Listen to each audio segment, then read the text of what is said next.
నిబంధనలకు విరుద్ధంగా ఉందని అమరావతిలోని తాడేపల్లిలో నిర్మాణ దశలో ఉన్న వైసీపీ కేంద్ర కార్యాలయాన్ని సిఆర్డీఏ అధికారులు శనివారం ఉదయం కూల్చివేసిన విషయం తెలిసిందే. ఈ నిర్మాణం కూల్చివేతపై తాజాగా వైసీపీ సీనియర్ నేత మాజీ మంత్రి అంబటి రాంబాబు ఎక్స్ వేదికగా స్పందించారు. సూపర్ 6 అమలు కన్నా వైసీపీ ఆఫీసు కూల్చడమే ముఖ్యమని భావించిన చంద్రన్న ప్రజాస్వామ్య వాద విధ్వంసకారుడా అంటూ ట్వీట్ చేశారు. ఇది ప్రజాస్వామ్యం కాదని విధ్వంసమేనని ఆయన విమర్శించారు. దీనికి తాడేపల్లిలో నిర్మాణాన్ని బుల్డోజర్లు కూల్చివేస్తున్న వీడియోను జత చేశారు. మరోవైపు టీడీపీ నేతలు మాత్రం ప్రజావేదికతో పోలిక చూపుతున్నారు. అప్పుడు ప్రజావేదిక కూల్చివేసినప్పుడు వైసీపీ నేతలు ఎందుకు చంకలు గుద్దుకున్నారని, ఇప్పుడు వైసీపీ ఆఫీస్ కూల్చివేస్తే ఎందుకు రాద్ధాంతం చేస్తున్నారని ఎద్దేవా చేస్తున్నారు. ఈరోజు ఉదయం సుమారుగా 4-5 గంటల సమయంలో వైఎస్ఆర్ కాంగ్రెస్ పార్టీ రాష్ట్ర ఆఫీస్ నిర్మాణంలో ఉన్న కట్టడాన్ని నిర్దాక్షిణ్యంగా బుల్డోజర్లు ఇతరత్రా ఉన్న వాహనాలను తీసుకొచ్చి సుమారుగా ఒక 2 గంటల్లోనే పూర్తిగా నిర్మాణంలో ఉన్నటువంటి ఆ నిర్మాణాన్ని నేలమట్టం చేశారు. దాన్ని కూడా మేము చూసి రావటం జరిగింది. ఇది వైఎస్ఆర్ కాంగ్రెస్ పార్టీ ఆఫీస్ కొరకు నిర్మించుకోవాలనేటువంటి ఉద్దేశంతో రాష్ట్ర వ్యాప్తంగా అనేక ప్రాంతాల్లో ప్రభుత్వ స్థలాలను క్యాబినెట్లో పాస్ చేసుకుని వైఎస్ఆర్ కాంగ్రెస్ పార్టీకి కేటాయించుకోవటం జరిగింది. ఇదేదో వైఎస్ఆర్ కాంగ్రెస్ పార్టీ అధికారంలోకి ఉన్నది కాబట్టి మేము తీసుకొచ్చినటువంటి సాంప్రదాయం కాదు. ఇది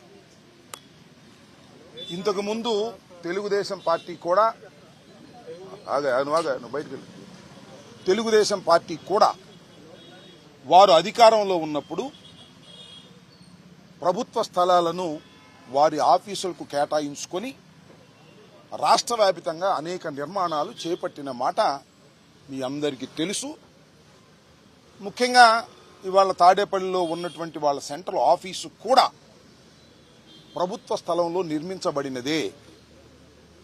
దానిలో ఇంకా కొద్దిగా వాగు పోరంబోక అది కూడా ఆక్రమించుకున్నారనేటువంటి అభియోగాలు ఉన్నాయి. అది కోర్టులో కూడా డిస్ప్యూట్ నడుస్తూ ఉన్నది.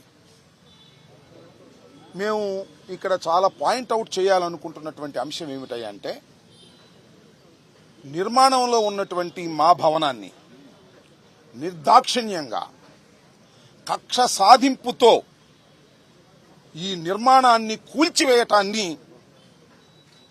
ఈ రాష్ట్రంలోనే కాదు, దేశంలోనే కాదు, ఉన్న ప్రజాస్వామ్యవాదులందరూ ఖండించవలసినటువంటి అంశమని ఈ సందర్భంగా నేను మీ ద్వారా తెలియపరుస్తూ ఉన్నా. పార్టీలకు అతీతంగా ఏ పార్టీలైనా కావచ్చు.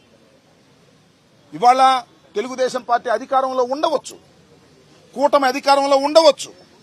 మొన్నటిదాకా మేము అధికారంలో ఉన్నాం. మాకన్నా ముందు చంద్రబాబు నాయుడు గారు అధికారంలో ఉన్నారు. అంతకుముందు రాజశేఖర రెడ్డి గారు అధికారంలో ఉన్నారు. అధికారం ఎవ్వరికీ శాశ్వతం కాదనేది చరిత్ర చెబుతున్నటువంటి సత్యం. మీ అధికారం ఉంది కదా అని మా భవనాన్ని కూల్చేయటం ఏమంత ధర్మము అనేటువంటి మాట ఇక్కడ నేను చాలా స్పష్టంగా చెప్పదలుచుకున్నా. అయితే దీని మీద ఏమంటే, ఇది ప్రభుత్వ స్థలం, ఇరిగేషన్ స్థలం. దీన్ని 33 సంవత్సరాలకు లీజుగా తీసుకోవటం జరిగింది. దీనికి అవి లేవు ఇవి లేవు అని ఏమన్నా చెప్తే చెప్పొచ్చు. ఏ ఉన్నా లేకపోయినా డ్యూ ప్రాసెస్ని ప్రభుత్వం పాటించాలి. మాకు నిన్న ప్రొవిజనల్ ఆర్డర్ ఇచ్చారు సిఆర్డీఏ వారు. అకార్డింగ్ టు 115 సెక్షన్ ప్రకారం, సిఆర్డీ యాక్ట్ ప్రకారం ఒక ప్రొవిజనల్ ఆర్డర్ని సర్వ్ చేశారు. అది ఇచ్చిన తర్వాత 15 రోజుల దాకా టైం ఉంటుంది, సబ్జెక్ట్ టు ది కరెక్షన్. ఈ లోపల మేము హైకోర్టుకు వెళ్ళాం. నిన్న హైకోర్టులో వాదనలు జరిగాయి. వాదనలు జరిగినప్పుడు ప్రభుత్వం వైపు నుంచి కూడా అడ్వకేట్స్ అటెండ్ అయ్యారు. హానరబుల్ కోర్టులో వారు ఏం చెప్పారంటే, డ్యూ ప్రాసెస్ ప్రకారమే మేము ఫాలో అయ్యి చేస్తాము అని చెప్పారు. What is the due process అంటే ఏమిటంటే, ప్రొవిజనల్ ఆర్డర్ ఇచ్చిన తర్వాత మా దగ్గర నుంచి ఎక్స్ప్లెనేషన్ తీసుకున్న తర్వాత కన్ఫర్మేషన్ ఆర్డర్ ఇవ్వాలి. దానికి కూడా ఎక్స్ప్లెనేషన్ తీసుకోవాలి. అది కూడా అయిన తర్వాత ట్రిబ్యునల్ కూడా మాకు వెళ్లే ఛాన్స్ ఉంది. అన్ని చట్టబద్దమైనటువంటి అన్ని మార్గాలు మూసుకుపోయిన తర్వాత then they will take action. But కానీ ఇవాళ శనివారం, రేపు ఆదివారం, ఇవాళ తెల్లారగట్ట మళ్ళీ మేము కోర్టుకు వెళ్ళే అవకాశం లేదు, ఛాన్స్ తీసుకుని పగలగొట్టేశారు. ఇది కక్ష సాధింపు కాదు అని అనుకుందాం కాసేపు. మమ్మల్ని ఏమన్నారు నిన్నటిదాకా, మీరు కక్ష సాధింపు, మీరు ఆ ప్రజావేదికను కూల్చేశారు, మేము చాలా పవిత్రులు అన్నారు. మీరే అంది, ప్రజావేదిక ప్రభుత్వాన్ని, ఇది మా పార్టీది, చట్టబద్ధంగా మేము తీసుకున్నటువంటిది. మీరు చట్టబద్ధంగా తీసుకుని ఆఫీస్ కట్టుకున్నారు. మా ఆఫీస్ మీద అంత కడుపు అంటే ఎందుకు? మా రాజకీయ పార్టీ కాదా మాది? మా రాజకీయ కలాపాలు మేము చేసుకోలేమా? చేసుకోకూడదా? ప్రభుత్వ స్థానంలో మీరెట్టా కడతారని మీరు అనొచ్చు. మీరు ప్రభుత్వ స్థానంలో కట్టారు కదా తీసుకుని, మీకు అన్ని హక్కు ఎక్కడుంది? మేము లీజుకు తీసుకున్నాం కదా, మా లీజు క్యాన్సిల్ చేయాలి కదా, ఎన్ని చట్టబద్ధమైనటువంటి అంశాలు ఉన్నాయి.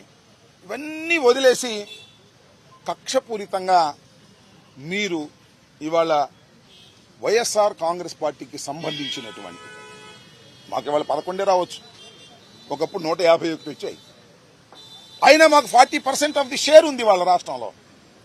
మా రాజకీయ పక్షానికి ఎందుకు ఈ కడుపు మంట? ఇది ధర్మమేనా? నారా చంద్రబాబు నాయుడు గారు ఆలోచించాలి. ముఖ్యమంత్రిగా 4వసారి మీరు ప్రమాణ స్వీకారం చేశారు, చట్టబద్ధమైన పరిపాలన చేస్తామన్నారు, కక్ష సాధింపులు ఉండవన్నారు. What is this? ధర్మమేనా? ప్రజలు క్షమిస్తారా? ప్రజలు ఆలోచించాలని మనవి చేస్తున్నా. ప్రజలందరూ ఆలోచించవలసినటువంటి అవసరం ఏర్పడింది. ప్రభుత్వం ఎన్నాలైందండి వచ్చి? 4వ తారీఖు రిజల్ట్స్ వచ్చాయి. ఎన్ని రోజులు అయింది? ఇప్పటికి 16 రోజులు 17 రోజులు అయింది. మీ మంత్రివర్గం ప్రమాణ స్వీకారం అయింది. శాఖలు కూడా పూర్తిగా అందరూ సెటిల్ కాలేదు. పోనీ మీరిచ్చిన సూపర్ 6 సూపర్ 7 వాగ్దానాలు ఇంకా అమల్లోకి రాలేదు. వాగ్దానాలు అమలు రాకముందే, ప్రజా పరిపాలన చేయకముందే మీరు విధ్వంసానికి పాల్పడుతున్నారంటే దేనికి మీరు ప్రాముఖ్యత ఇస్తున్నారు? దేని గురించి మీరు ఆలోచన చేస్తున్నారు? ప్రజలు గమనించలేరా అని అడుగుతాను. ఇది ధర్మం కాదు, ఇది దుర్మార్గం. ఈ దుర్మార్గాన్ని ప్రజాస్వామ్యంలో ఏ రాజకీయ పక్షాలు క్షమించకూడదని మీ ద్వారా వారికి నేను విజ్ఞప్తి చేస్తున్నాను.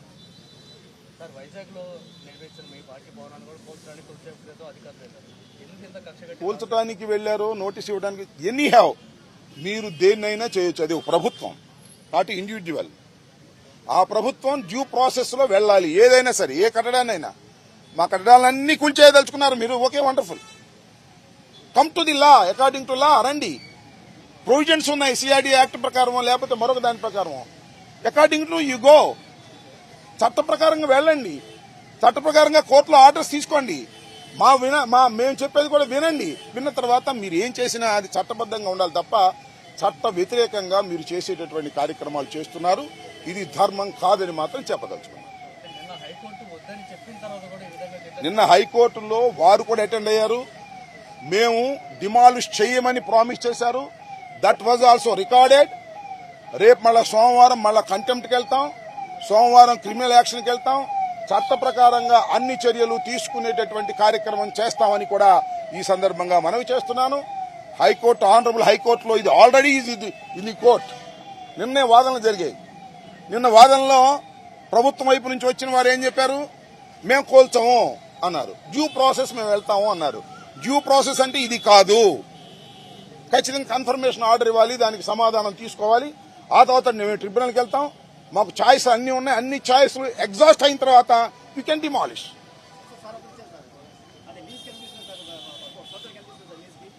అది నాకు డీటెయిల్స్ నాకు ఇప్పుడు గుర్తులే చెప్తాను. అది ఒక్క నిమిషం 1000 రూపాయలకి తీసుకున్నామా? నా దగ్గర దానికి డీటెయిల్స్ లేవు. 1000 రూపాయలకి తీసుకున్నామా, 1,00,000 రూపాయలకి తీసుకున్నా, that is a different matter. That was released. అదంతా వాళ్ళు తీసుకున్నారు కదా తమ్ముడు, వాళ్ళు తీసుకున్నారుగా. అప్పుడు కూడా అడిగాం, ఇప్పుడు అడిగాం, మంచిదే, నేను కాదంటలా. That is not the issue here. That is not the issue. ఈ కోల్చడం అనేది ఇష్యూ. మేము తీసుకోవడం తప్ప రైటా, that is a different matter. That will challenge it before the court. There is no problem at all.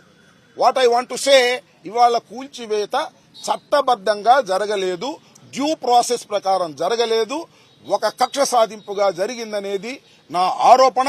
అవునో కాదో రాష్ట్ర ప్రజలు ఆలోచించండి. మేము ఓడిపోయి ఉన్నాం, 11 వచ్చాయి. Of course that is a different matter. ఒక్క విషయం నేను అవును ఫ్లో అవునాయి అబ్బా చెబుతూ అడుగుతూ నీకు ఛాన్స్ ఇస్తాను. మేము ఇవాళ ఓడిపోయి ఉండొచ్చు, శాశ్వతం కాదు కదా. ఓటములన్నీ కూడా నడుస్తూ ఉంటాయి, గెలుస్తూ ఉంటాం, ఓడుతూ ఉంటాం. ఇది ఆగాయా నీకెందుకు ప్రైవేట్ బ్యాంక్ నన్ను అడుగా చెప్తాను. సో నేను ఇస్తాను నీకు టైం. సో ఇది ఉన్న వాస్తవం కాబట్టి ఇది కక్ష సాధింపు చర్య అని మేము చెప్పదలుచుకుని మీరు అడగండి sir.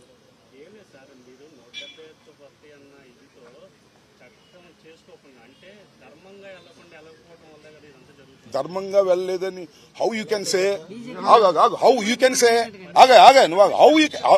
Can say that will be in the కోర్టులో నేను చెప్పండి కోర్టులో ఉంది. కోర్టులో నేను ఇక్కడ పాయింట్ మీరు అర్థం చేసుకోండి. పాయింట్ ఈజ్ కోర్టులో సిఆర్డిఏ అడ్వకేట్ వచ్చి మేము ప్రాసెస్ లో వెళ్తాము, డ్యూ కోర్స్ లో వెళ్తాము, మేము డిమాండ్ చేయము అని నిన్న చెప్పారు. That was recorded. దాన్ని పర్సన్ చేస్తున్నా. ఇక నువ్వు పొలిటికల్ గా 100 మాట్లాడితే నేను సమాధానం చెప్పలేను. This is the court issue. Demolish అనుమతి లేదని కోర్టులో చెప్పబ్బా, లేకపోతే నువ్వు కూల్చేసేటగు ఉందా లేదా కోర్టులో చెప్తాను. దానికి ఇవాళ కేసు ఆర్గ్యుమెంట్ ఇక్కడ కాదు కదా. This is not the court. You can ask any question I can say. అంతేగాని ఊరినే నువ్వేదో నీ ఇష్టం అడిగి నన్ను ఇబ్బంది పెట్టాలనుకుంటే ధర్మం కాదు. ఒక్కటి మాత్రం చెప్తున్నా, కోర్టులో డ్యూ ప్రాసెస్ అని చెప్పినటువంటి వారు డ్యూ ప్రాసెస్ చేయలేదు, అవసరం లేదు, డ్యూ ప్రాసెస్ చేయలేదు. ఇది చట్ట వ్యతిరేకం.